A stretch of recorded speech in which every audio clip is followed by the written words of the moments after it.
बिस्मिल्लाहिर्रहमानिर्रहीम। अस्सलाम वालेकुम। मैं सलमान दुरानी हूँ। आप मेरा यूट्यूब देख रहे हैं। ख़वातीन व हज़रात, मौलाना फजल रहमान और पाकिस्तान तहरीक इंसाफ ने रात गए एक अहम प्रेस कॉन्फ्रेंस की। मौलाना फजल रहमान साहब ने जो दबंग प्रेस कॉन्फ्रेंस की और उन्हें बताना पड़ा कि बेसिकली इस अहम तरमीम के पीछे कौन शख्स है, क्योंकि इस वक्त जो पाकिस्तान के अंदर सियासत है वो दबरदूज बदमाशी और इसके ऊपर पहुँच गई है। तो आज मौलाना साहब को ऐलान करना पड़ा कि अगर मामला यहाँ तक पहुँच गया है तो फिर ठीक है, हम मुज़ाकरात नहीं करते, जिस ज़बान में आप बात करते हैं उस ज़बान में हम भी बात कर लेते हैं, और आपको वो अच्छे से मालूम है वो कौन सी ज़बान है। तो इस पूरी सिचुएशन में एक चीज़ तो ये कि दबरदूज बदमाशी और मौलाना फजल रहमान साहब के अपने लोग भी जो हैं वो गायब हैं। इस पर मौलाना ने आज दो टोक कहा कि अगर सुबह तक हालात नॉर्मल नहीं करते तो फिर जो है मामलात आगे नहीं बढ़ सकते, हम आपके साथ बैठने को तैयार नहीं हैं।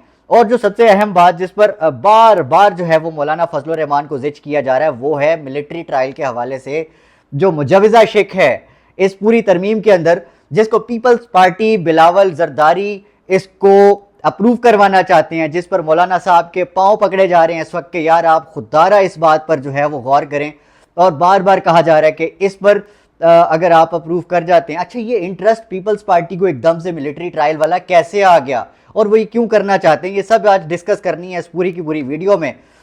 लेकिन वो पॉइंट्स जो कि मौलाना फजल रहमान ने आज अपनी प्रेस कॉन्फ्रेंस में दोहराए उनके ऊपर एक नज़र रखते हैं। फिर हम एक अहम चीज़ जिसमें हुकूमत इस वक्त फंस चुकी है वो मैं आपके सामने पूरी की पूरी पिक्चर रखूँगा ताकि आपको समझ आए कि इस वक्त पाँव क्यों पकड़े जा रहे हैं, इस वक्त जो है वो क्यों बदमाशियाँ की जा रही हैं, क्यों ख़वातीन की जो है वो के गिरबानों में हाथ डाला जा रहा है, क्यों जो है वो MNAs और सेनेटर्स के बच्चों को उठाया जा रहा है, कोई वजह है, और क्यों ये जो खुफिया हाथ हैं खुफिया ताकतें हैं वो इस हद तक इस नहज तक पहुँच गए हैं कि ये सारे मामला जो हैं वो अब पॉइंट ऑफ नो रिटर्न की तरफ बढ़ते जा रहे हैं। मौलाना फजल रहमान के प्रेस कॉन्फ्रेंस के पॉइंट्स सबसे पहले आते ही उन्होंने कहा कि जी हुकूमती ड्राफ्ट जो उन्होंने पेश किया था उनको डे वन से आज तक हम मुस्तरद करते आ रहे हैं, और हमारा जो तजवीज़ करदा जो मुजवज़ा दस्तावेज़ है उसके ऊपर अगर बात करनी है तो हम आज भी टेबल टॉक करने के लिए तैयार हैं।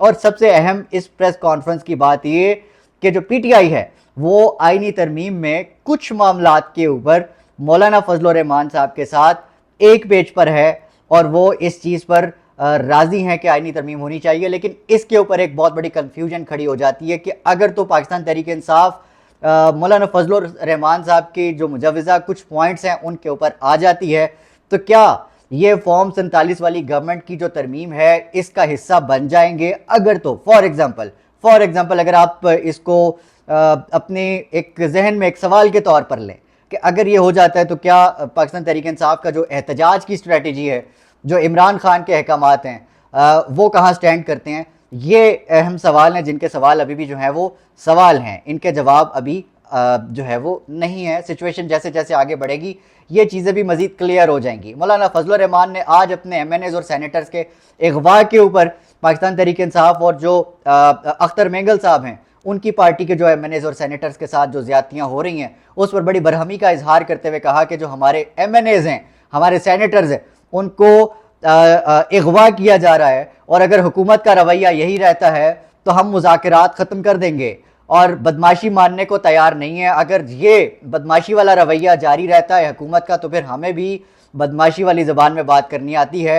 ये बेसिकली मेरी असेसमेंट है कि मोहसिन नकवी साहब और मोहसिन नकवी साहब को जो हैंडल करने वाले लोग हैं जिस पे पीपल्स पार्टी पेश है इस पूरे मामले में, उनको पैगाम था मौलाना फजल रहमान का, जिसके बाद मौलाना फजल रहमान के घर पे बिलावल भुट्टो की आमद होती है और फिर क्या डिस्कशन होती है वो मैं आपके सामने रखूँगा। अच्छा, इस पर बैरिस्टर गौहर साहब का जो प्रेस कॉन्फ्रेंस में उनकी टॉक थी, उनका कहना था कि ऑलमोस्ट हम इत्तफाक कर चुके हैं और कल एक और जो है वो मीटिंग होने जा रही है जिसके बाद तमाम चीज़ें जो हैं फाइनल हो जाएंगी।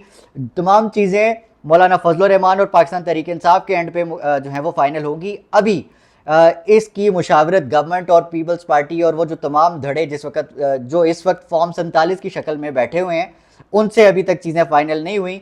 और मौलाना फजल रहमान ने दो टोक ये बात कर दी कि जिस 73A के हवाले से जो हमने अपने पार्टी मेंबरान को मुतला कर दिया है, मुतनबे कर दिया है कि फ्लोर क्रॉसिंग किसी भी सूरत आपने जो है वो नहीं मानी जाएगी। ये आपको हम पहले से बता रहे हैं, बाद में आप शिकायत मत कीजिएगा। یہ اتنی بڑی ترمیم ہے. اچھا یہ ہے اصل پوائنٹ, یہ اصل پوائنٹ ہے کرکس اس پوری پریس کانفرنس کا, جس میں مولانا فضل الرحمان نے باتوں باتوں میں بتا دیا کہ اس پوری آئینی ترمیم کے پیچھے کون ہے. اور آج مولانا فضل الرحمان نے یہ حرکت کیوں کی, آج ان کو کیوں بتانا پڑا, ان کو آج یہ کیوں کرنا پڑا, یہ جو ہے اس وقت سب سے بڑا کوشچن مارک ہے کہ مولانا فضل الرحمان بھی آخر کار تنگ آ گئے کہ اس پوری سچویشن میں ہم لوگوں کو اتنا ہینڈی کیپ کر دیا گیا ہے اس معاملے میں. ہمیں چونکہ ہمیں بتایا ہی نہیں جانا چاہ رہا کہ بھئی ہم جو جس چیز پر سائن کرنے جا رہے ہیں وہ کیا ہے, تو کس کو اتنی جلدی ہے. یہ ذرا انٹرسٹنگ پارٹ ہے, سنیے گا. مولانا فضل الرحمان صاحب بیچ میں مذاقاً ایک بات کرتے ہیں. ایک شیرازی صاحب ہیں غالباً صحافی, جنہوں نے سوال کیا تھا کہ آپ کو کیا لگتا ہے کہ اتنی جلد بازی میں جو ترمیم ہو رہی ہے یہ کس کے پیچھے کون ہے. تو پھر مولانا فضل الرحمان صاحب کہتے ہیں کہ یہ اتنی بڑی ترمیم ہے اور اس کے پیچھے اتنا بڑا آدمی ہے. اور پھر کہتے ہیں اس آدمی کا اس کا نام کیا ہے, بیرسٹر گور صاحب سے سرگوشی کر کے پوچھتے ہیں. اس کے بعد جو ہے وہ وہاں پہ سب کہکے لگانا شروع ہو جاتے ہیں, کیونکہ وہاں موجود ہر ایک شخص کو معلوم تھا کہ وہ شخص کون ہے. اچھا پھر بات بدلتے ہوئے مولانا فضل الرحمان یہ کہتے ہیں کہ جی شاید اس شخص کا نام محسن نقوی ہے جو اس سب کے پیچھے ہے, لیکن سب کو پتہ ہے کہ اس ترمیم کے پیچھے کون ہے. اور مولانا فضل الرحمان باتوں باتوں میں سب کچھ بتا گئے کہ یہ جو پریشر ہے وہ کس کی طرف سے. اس میں سب سے اہمیت کا حامل جو ہے وہ حیدر شیرازی صاحب, جن کا تعلق جیو نیوز سے ہے. ان کا سوال تھا اور وہ یہ تھا کہ راجہ پرویز اشرف, جن کا تعلق پاکستان پیپلز پارٹی سے ہے, انہوں نے آج جیو نیوز کے اوپر بات کرتے ہوئے کہا کہ جی ملٹری ٹرائل کے حوالے سے جو مجوزہ ترامیم ہے ان میں سب سے زیادہ زور دیا جا رہا ہے, تو اس پر حکومت اور پیپلز پارٹی بہت کلیئر ہے, وہ یہ کرنے جا رہے ہیں. کیسے کرنے جا رہے ہیں؟ پھر مولانا فضل الرحمان نے کہا کہ اگر جیسے بھی کرنے جا رہے ہیں تو پھر اگر ایسے کرنا ہے تو پھر یہ بہت پہلے کر چکے ہوتے. اگر انہوں نے بدماشی سے دھونس سے اگر یہ چیز کرنی ہے تو پھر فیصلہ جو ہے بعد میں ہمیں نہ مت کیجیے گا کہ ہم نے بتایا نہیں, فیصلہ جو ہے وہ سڑکوں پر ہوگا. حیدر شیرازی کے جواب دیتے انہوں نے کہا کہ جی راجہ پرویز اشرف جو ہے ان کا اپنا اور جو گورنمنٹ کا اپنا ایک موقف تھا ملٹری ٹرائل کے حوالے سے جو شک شامل کی گئی تھی, لیکن اس پر ہماری اور تحریک انصاف کی اپنی ایک رائے ہے. اس رائے پہ اگر یہ بات کی جاتی ہے, ایک مشترکہ جو لائے عمل آگے بڑھتا ہے تو اس پہ ضرور بات کرنی ضروری ہے, لیکن اس میں یہ مت سمجھا جائے کہ یہ تمام چیزیں جو ہیں وہ جو گورنمنٹ کی طرف سے کہی جا رہی ہیں وہ حتمی ہیں, تو یہ کہنا جو ہے وہ غلط ہے. آخر میں آپ کو تھوڑا سا ایک پکچر آپ کے سامنے رکھ دوں کہ اس وقت حکومت کے پاس کتنے نمبر ہیں اور اپوزیشن کے پاس کتنے نمبر ہیں اور گیم کہاں پھنسی ہوئی ہے, تو آپ کو تھوڑا سا کلیئر ہو جائے گا کہ معاملہ جو ہے وہ اس وقت کہاں سٹینڈ کر رہا ہے. اور اگلے 2-3 دن ایک ہفتے کے اندر پاکستان کے اندر جو ہے وہ جو ایک اہم ترمیم ہونے جا رہی ہے اس میں گورنمنٹ جو ہے وہ اب تک کیوں پھنسی ہوئی ہے. آئینی ترمیم کے لیے جو حکومت ہے اس کے پاس خواتین و حضرات اس وقت 224 ووٹ ہیں درکار ہیں, معذرت کے ساتھ میں 224 ووٹ جو ہیں اس وقت درکار ہیں گورنمنٹ کو, لیکن اس کے پاس اس وقت کل ملا کر تمام اتحادیوں کے ووٹ ملا کر 215 ووٹ جو ہیں اس وقت گورنمنٹ کے پاس ہیں.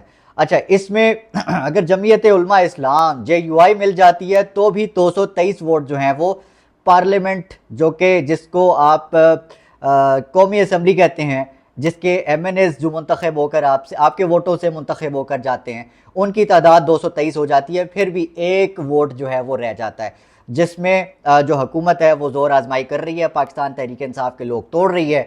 کیسے توڑ رہی ہے یہ اب آپ کو اچھے طریقے سے معلوم ہے. کبھی کسی کی بہو اٹھا لی, کبھی کسی کی بیٹی اٹھا لی, اس کا 12 سال کا بیٹا اٹھا لیا.